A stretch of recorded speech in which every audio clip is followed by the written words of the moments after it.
It's an ambitious plan that has tried to set forth just how government will be able to fix South Africa's economic woes. It's the plan that the finance minister has set aloof just yesterday. Let's unpack it just a little bit more, but this time I want to take you further back. Let's start things off now by going into where exactly South Africa has been over the last few years. Since 1995, should I say, this has been the economic plans that we've set forth. The Reconstruction and Development Program came about in 1995. A lot more people will remember it for the housing structures in which South Africans perhaps were able to benefit from that. In 96, we saw a program called GEAR come in. A lot more worries there with regards to implementation and the success of that plan. So the Growth, Employment and Redistribution Plan came into effect in 96. That was then replaced by ASGISA, which was the Accelerated and Shared Growth Initiative of South Africa. That came into effect in 2005. 2010 brought forth the new growth path, in which 5 elements were then the key focus and the key themes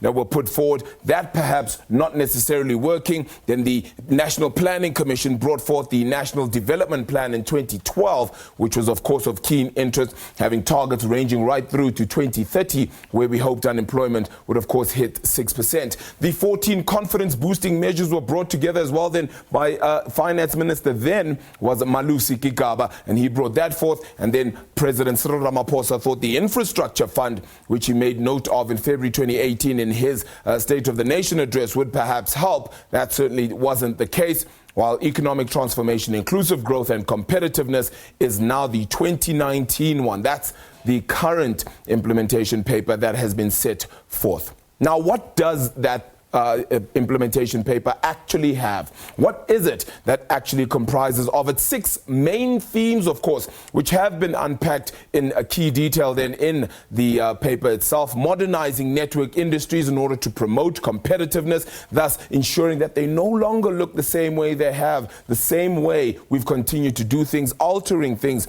has been quite significant and key. Lowering barriers to entry and addressing distorted patterns of ownership. Prioritizing labor-intensive growth from the agriculture and services industry has also been quite key. Heading over onto the next slide as well, then details just exactly what continues to be a part of it, implementing focused and flexible industrial and trade policies in order to help South Africa's growth fortunes and promoting export competitiveness as well, and harnessing regional growth within the African continent, and quantifying the impact of proposed growth reforms in order to be able to find out exactly how much impact they've had. Those are the key 6 elements and themes within it. Of course, a little bit more discussed within that 77 pages. I wanted to harp on just one issue in particular. As I said, there are a number of them, and that is of the most important and the one that hurts the fiscus even more, and that is Eskom. There seems to be a light at the end of the tunnel then for Eskom, and that path has been set forth by the finance minister and the team. To ensure that Eskom sustainability is there going forward, one would certainly need to increase the electricity tariffs. That means as well that you're getting the sentiment then that this needs to be the case in order to have a sustained development then for Eskom. Eskom's current business model is unsustainable, as the document says, and its contingent liabilities pose a significant burden on the fiscus, a sentiment of course shared by many, including the likes of Moody's as well, who still rate South Africa in terms of its credit rating just above non-investment grade. Their government could take a decision that Eskom should sell coal-fired power stations. It is just a suggestion, but indeed it is something that the unions may not necessarily be happy with. This does mean that it could even become privatization of some of those assets which aren't necessarily as profitable as one would hope. Assuming cost-reflective tariffs, the sale of these could raise 450 billion rand. Let's remember that the debt that Eskom has is over 400 billion rand as well. So that could perhaps go a very, very long way in closing that gap, and restructuring the electricity sector would limit the fiscal and economic impact then of this on South Africa, and it would support economic transformation through more entrance into the electricity space. That is what comes out of it. just when you're hopping onto one issue. The man who then led the writing of this paper does join us on the line now as well. That's Duncan Pieterse, who is National Treasury's economist, who joins us on the line. Duncan, thank you so much for the time. Let's perhaps unpack this a little bit more and speak about it.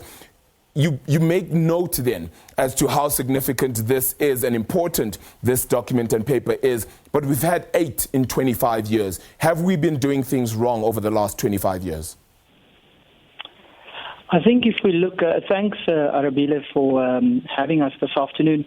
I think if we look at what's been happening to the economic growth of our country, and if we look at what's happening with other key variables that are of course important for us to track, such as inequality, unemployment, and productivity growth, it is clear that there are some elements of our economy and of the structure of our economy that are clearly not working. And what this document tries to do is to articulate what the specific detailed interventions are that could start to address some of the binding constraints that are keeping our economic growth low. It does say that it is towards an economic strategy, I think, as you've highlighted yourself. So where we are now in the process is that this has, of course, been made available for public comment. It does reflect much of the information that's being discussed in various government fora, including the 2 colloquia on the economy that the Minister of Finance hosted in December last year and January this year. And it does also build on some of the narrative that we've articulated previously in the medium-term budget policy statement, as well Duncan, as the budget. If you don't mind, Duncan. And I'm going to just ask, why then ask for public comment when perhaps you've been mandated in a way to ensure that we have a direction and a course when it comes to South Africa's economic structures? Why not just implement it? The problem becomes that we have too much discussion and not enough implementation. Should that not be the cause of concern right now? I don't think there's a risk here necessarily of too much discussion. And the reason I say that is because, as you will have noted, we are taking comments from the public until the 15th of September.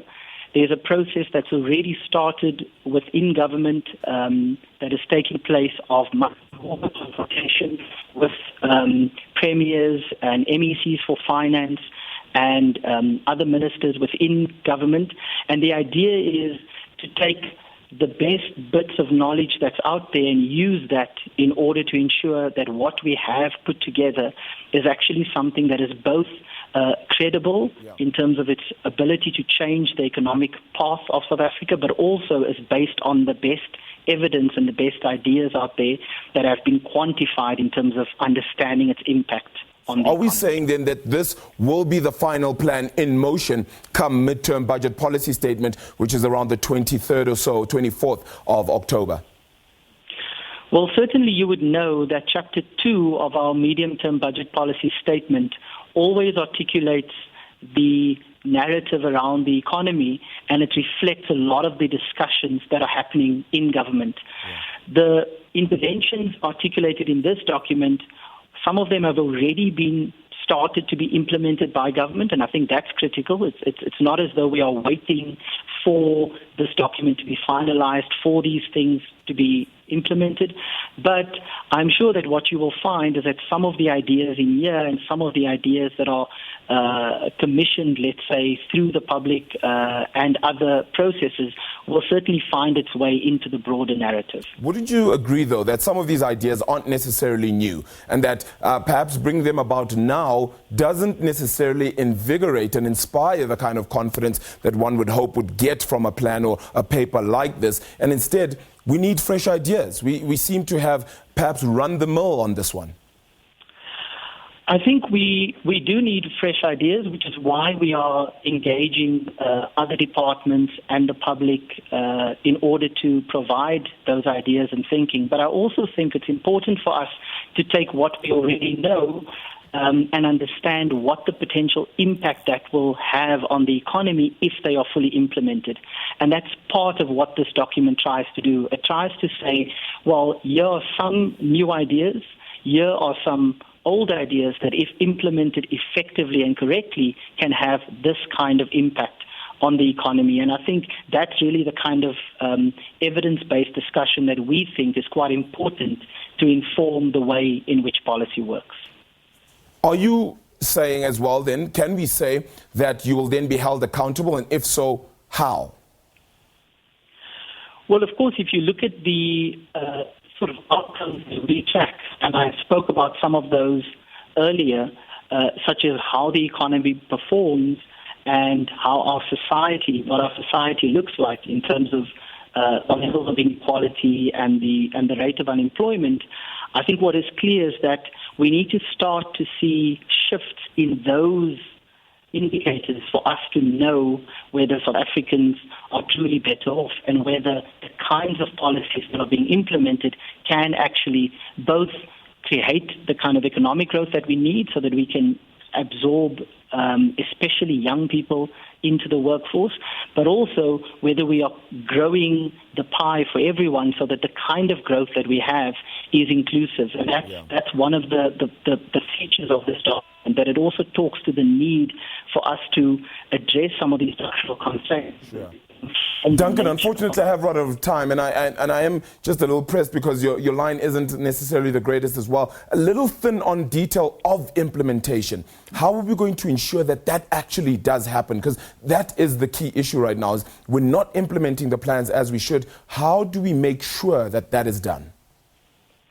Absolutely. And I think, of course, within government, there are a few things that are changing in terms of how both the president and the ministers have started to work in cabinet and elsewhere to ensure that the manner in which we take some of these things forward actually shifts the focus towards implementation. And I would say, if you look at some of the recent things that have been implemented, one example being the visa waivers for particular citizens of other countries who can come into our economy and boost tourism and boost the jobs in that sector.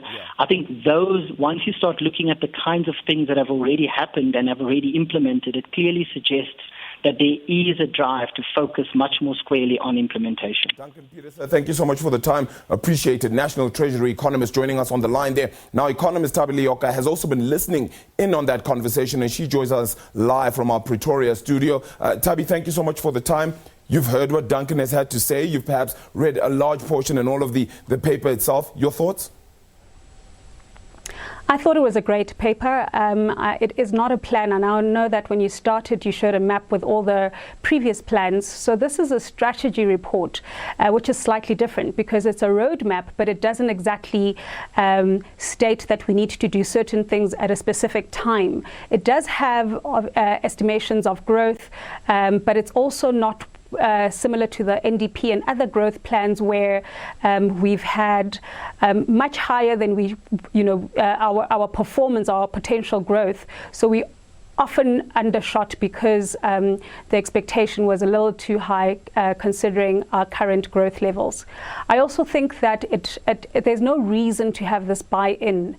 We saw that with the NDP where after it was endorsed by Cabinet and the ANC, at the 2012 at their December conference, once certain interest groups started reading it, they started tearing it apart because it didn't speak to their interest. I think that this one is one where every government department needs to work in sync to ensure that certain strategies and plans and programs are implemented. Yeah. Are we saying then that it's not enforceable? You're saying that it's not a plan. That means that the implementation may be a little sketchy because some people may feel, well, it's not necessarily what we've all attested to. It's not necessarily what we're all agreeing to. How difficult does that make the implementation of this then? So it's easy because, as Duncan said, these are issues that have been spoken of for quite some time now. So it's not a plan in that it doesn't wed us to to certain targets that we may or may not achieve, and that's been our problem in the past. What it does is that it brings together government departments, and government departments actually work in tandem to reach specific goals. So let's take example something like spectrum, which we all know that it needs to be unlocked, and we all know the benefits of spectrum and how it would actually change economic growth and improve on our potential growth. We all know too about Eskom, and the report is quite extensive on Eskom and what is required in terms of the unbundling of Eskom, privatizing certain parts of it, having public-private partnerships, and then reaping the benefits of that whilst having efficiency in the system, in the energy system, and also reducing costs for government. Yeah.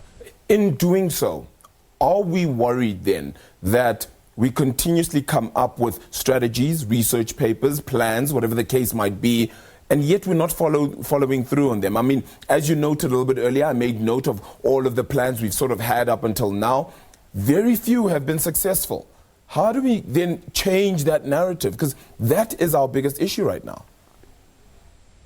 I think that the National Treasury has made it very easy for the rest of government to adopt certain policies that may have not been a priority for them. Because sometimes when you're sitting at, let's say, communications and you're prioritizing certain things, and yet you don't know whether another government department is doing it or replicating it, or the impact it would have on the economy as a whole. So I think this plan or this strategy report brings together all those plans that government department individually would have, and it aligns them to one strategy.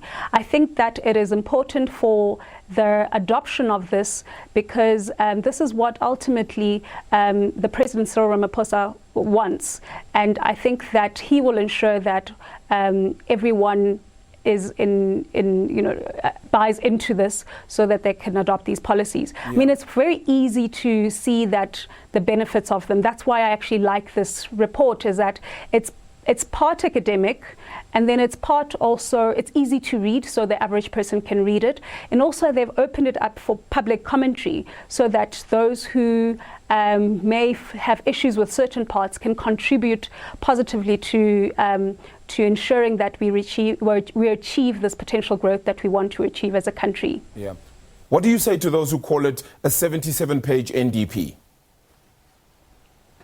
You know, the NDP was 400 and odd pages, so it's not a bad thing. And what I also think is that one of the other positives about it is that it does bring in short-term objectives. So the NDP was pretty long-term focused. It looked at 2030. I mean, 2030 now, it's in 10 years, but at 2012 it seemed so far away, and the targets were to be achieved in 2030. Whereas these ones are short term, but to contribute to long-term growth potential. So I think that it is right that it's maybe a smaller NDP, which is something that we should have done, and then we can actually easily change it if certain things are not working out. Whereas the NDP was quite concrete and also had a lot of issues that not often linked, and the achievement was, or at least the goal was not one where each department would be aligned to. Whereas this one is very simple, it's very understandable. We need the focus for government is growth. And I think that everything is channeled towards this increasing our potential growth. You're going to hold them accountable? We have to. I mean, these are people who are voted by the public. The public is the shareholder here, and we shouldn't forget that. So if we don't see the unblocking of spectrum, if you don't see the unlocking of spectrum, and if we don't see the unbundling of Eskom, if we don't see the dependence on social grants reduce over time, if we don't see the inequality gap reduce, if we don't see the unemployment rate decline, then we'll say something is wrong, and I guess the voters will decide then. Certainly. Thabi Leoka, appreciate the time, truly do, out in Pretoria then, joining us as we unpack that economic strategic paper, as we noted there. Thabi not necessarily calling it a plan, as we continue to unpack it a little bit more. How much does it give to South Africa? As much as 3% perhaps added, 3 percentage points added to growth, and maybe 1 million odd jobs in 10 years. The former statistician general, Thabi Leoka, saying it's not going to cut it, but Thabi Leoka saying let's at least give it a chance is perhaps the notion there.